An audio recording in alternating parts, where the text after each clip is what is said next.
আসসালামু আলাইকুম প্রিয় দর্শক, আজ মঙ্গলবার।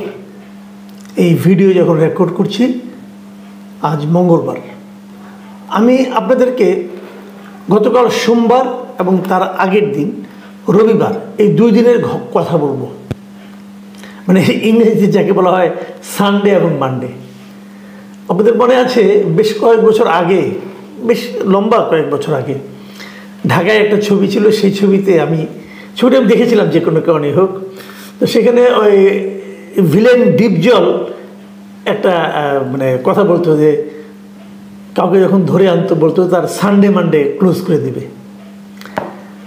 তো সেটা একটা কৌতুককর ভিলেনের উক্তি ছিল, কিন্তু আমরা সেটাই দেখলাম যে আমাদের এখানে এই সানডে মানডেতে কি ঘটলো এই দেশে, এবং সেই ঘটনাটা আমাদের দেশ সম্পর্কে বাইরের দুনিয়ার মানুষ কিভাবে আমাদের দেশকে বিচার করলো, অথবা আমরাই বা আমাদের তরুণ প্রজন্মকে কিভাবে দেখলাম, কি চেহারায় দেখলাম।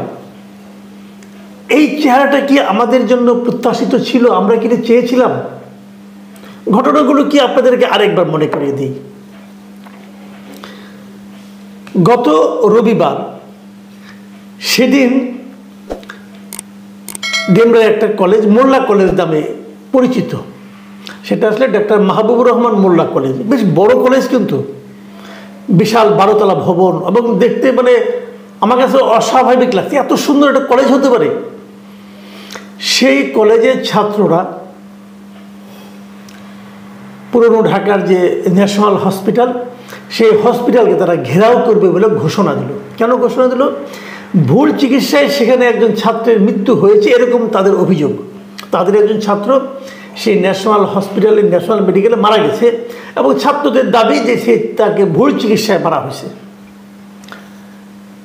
তো এই ঘটনাকে কেন্দ্র করে তারা ঘোষণাই দিল যে তারা রবিবার দিন ওই মেডিকেল কলেজে এসে ভাঙচুর করবে, ঘেরাও করবে। এবং তারা আসলো, এসে ওই মেডিকেল কলেজে ভাঙচুর করলো। কেবল তাই না, তার পাশে যে আসার সময় যে ওখানে সোহরাওয়ার্দী কলেজ আছে সেখানেও ভাঙচুর করলো। তার পাশে ছিল কবি নজরুল কলেজ, সেখানকারও বেশ কয়েকজন শিক্ষার্থীকে তারা আহত করলো, মারপিট করলো। কেন? কোনো লজিক নেই, কিন্তু মারলো তারা। এই ঘটনার পর এই কবি নজরুল কলেজ এবং সোহরাওয়ার্দী কলেজের তাদের ভাঙচুর হয়েছে, ওখান থেকে অনেক গুরুত্বপূর্ণ জিনিসও কিন্তু লুটপাট হয়ে গেছে, তছনছ হয়েছে, ক্ষতিগ্রস্ত হয়েছে। স্টুডেন্টদের মার্কশিট, অনেক কিছু ক্ষতিগ্রস্ত হয়েছে। একটা কলেজে কি থাকে মূল্যবান জিনিস বলেন আপনারা?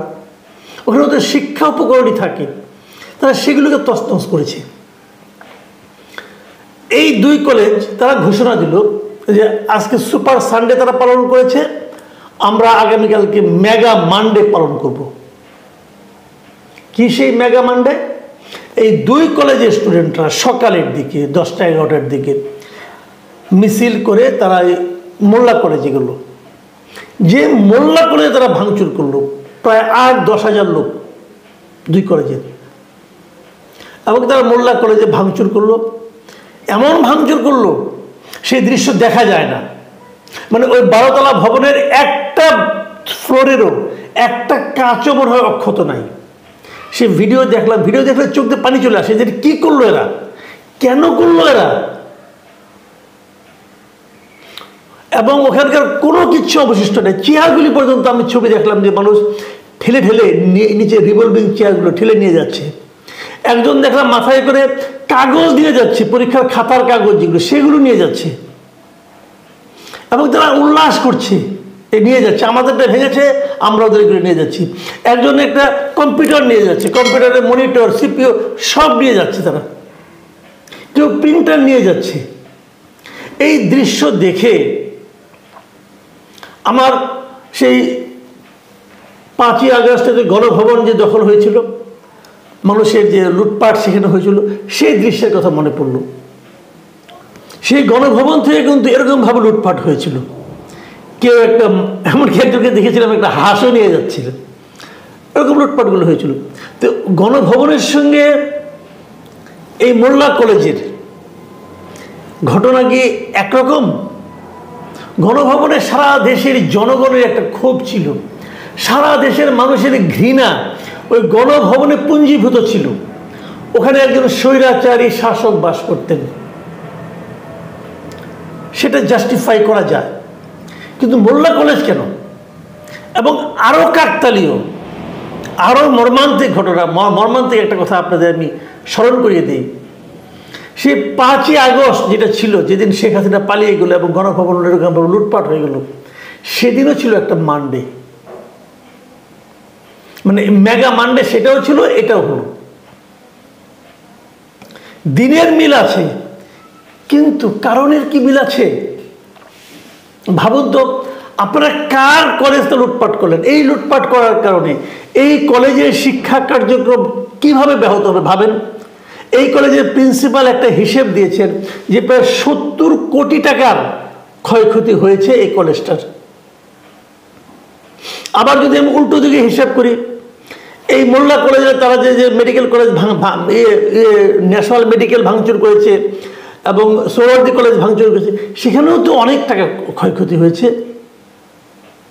তো এই যে কোটি কোটি টাকা ক্ষয়ক্ষতি, এর নেট প্রাপ্তিটা কি? এটা করে আমরা কি পেলাম? কিছু কি পেয়েছি? কোনো লাভ হয়েছে? এরা বলছে, সোহরাওয়ার্দী কলেজের স্টুডেন্টদের বলতে শুনলাম যে আমাদেরটা ভেঙেছে, আমরা আরো বেশি ভেঙেছি। তো এই ভাঙার মাধ্যমে কি আপনাদের যা ভেঙেছে সেটা আপনারা ফেরত পেলেন? আপনারই আরেক ভাই, তার ক্ষতি করলেন আপনি। ক্ষতির বিনিময়ে কি ক্ষতি হয়? আরেকজনের ক্ষতি করে কি আপনার ক্ষতি আপনি পোষাতে পারেন? এই যে জেদাজেদি এবং এই পুরো কাজটাই কিন্তু বেআইনি কাজ, এটাও বেআইনি, ওটাও বেআইনি। এই যে আইন ভাঙার যে একটা প্রবণতা আমাদের ইয়াং জেনারেশনের মধ্যে, এটা কেন? তারও চেয়ে বড় কথা, এরা তো ঘোষণা দিয়ে আক্রমণ করলো। তো ঘোষণা যেদিন দিল, সেদিন কেন সরকারের পক্ষ থেকে এগুলো ব্যবস্থা নেওয়া হলো না? আচ্ছা ঠিক আছে, মানলাম সানডেতে যাতে কিছু হবে সরকার জানতো না, কিন্তু সানডের ঘটনা দেখেও কি তাদের মানডের ব্যাপারে প্রস্তুতি নেওয়া উচিত ছিল না? পুলিশ গিয়েছিল, কিছু অল্প পুলিশ পারেনি, কিন্তু সোহরাওয়ার্দী কলেজ থেকে স্টুডেন্টদের মিছিল পর্যন্ত যেতে তো প্রায় ঘন্টাখানেক সময় লেগেছে। এই সময় এই মিছিলের চেহারা দেখে তারপরেও কি পুলিশ এবং আর্মি প্রস্তুতি নিতে পারতো না? কেন এমন হলো? দেখেন, আমরা একটা ছাত্র জনতার অভ্যুত্থানের মাধ্যমে স্বৈরাচারীকে হটাইছি। হটানোর পর আমরা একটা নতুন সরকার গঠন করেছি। এখানে ছাত্র নেতাদের আমরা প্রায় শুনি, তারা ক্রেডিট নেওয়ার চেষ্টা করেন, তারাই এসব করেছেন। পুরো দেশের ছাত্রছাত্রীরা তাদের কোথায় উঠে বসে। তো এই ছাত্র নেতাদের কাছে আমার প্রশ্ন, আপনারা কি করলেন? মানডের এই ঘোষণা আসার পর আপনি কি মানডে স্টুডেন্টদের সঙ্গে বসে আলাপ আলোচনা করতে পারতেন না? এটা থামাতে পারতেন না? নাকি আপনাদের সেই নিয়ন্ত্রণ নেই? নেই, আসলে আপনাদের কোনো নিয়ন্ত্রণ নেই। আপনারা কাগুজে বাঘে পরিণত হয়েছেন আমার মনে হয়। স্টুডেন্টদের মধ্যে আপনাদের কোনো গ্রহণযোগ্যতা আগের মতো আর নেই ভাই। কেন পারলেন না আপনারা? এখান থেকে কিন্তু আমাদের চিন্তা করতে হবে, আসলে দেশটা কোন দিকে যাচ্ছে, আসলে এই দেশের স্টুডেন্টদেরকে আপনারা কোন দিকে নিয়ে যাচ্ছেন। এটা একটা বড় জিনিস। 5ই আগস্টকে কেন্দ্র করে আমাদের স্টুডেন্টরা, আমাদের ইয়াং জেনারেশন যারা আছে, তারা আইন ভাঙার একটা মানে প্রক্রিয়ার মধ্যে ঢুকে পড়েছিল।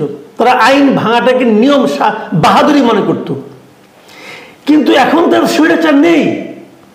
এখনো যদি আপনারা আইন ভাঙারটাকে বাহাদুরি মনে করেন, সেটা তো ভালো হবে না। হ্যাঁ, মানি আমি এই আইনগুলি ভালো না, অনেক আইন আছে ফেলে দেওয়ার মতো, কিন্তু যতক্ষণ পর্যন্ত আপনি আইনটা চেঞ্জ না করছেন, ততক্ষণ পর্যন্ত সেই আইনটা দিয়ে না মানেন, তাহলে তো হবে না।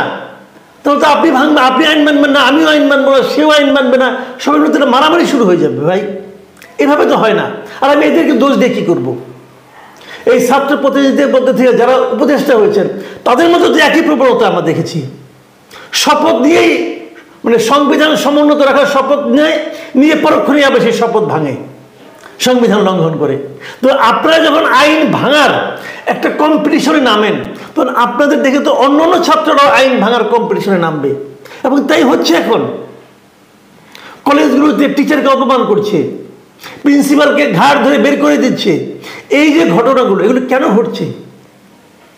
আইন না মানার যে অভ্যাসটা তৈরি হয়েছে, সেটা কিন্তু হ্যান্ডেল করা উচিত ছিল। আমি মনে করি এই সরকারের উচিত ছিল শুরুতে যে একটা ঘটনা ঘটে যাওয়ার পর নতুন যে সরকার আসলো, যে সেটা বিপ্লবী সরকারও বলেন, তাহলে উচিত ছিল এই পুরা জেনারেশনকে একটা শৃঙ্খলার মধ্যে আনা।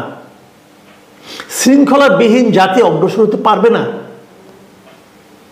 এরা এতদিন ওখানে ছিল, আগামীতে অন্য কিছু করবে, এটা থামাতে হবে। আবার দেখলাম এর মধ্যে প্রায় 7-8 হাজার লোকের নামে নাকি মামলাও হয়েছে।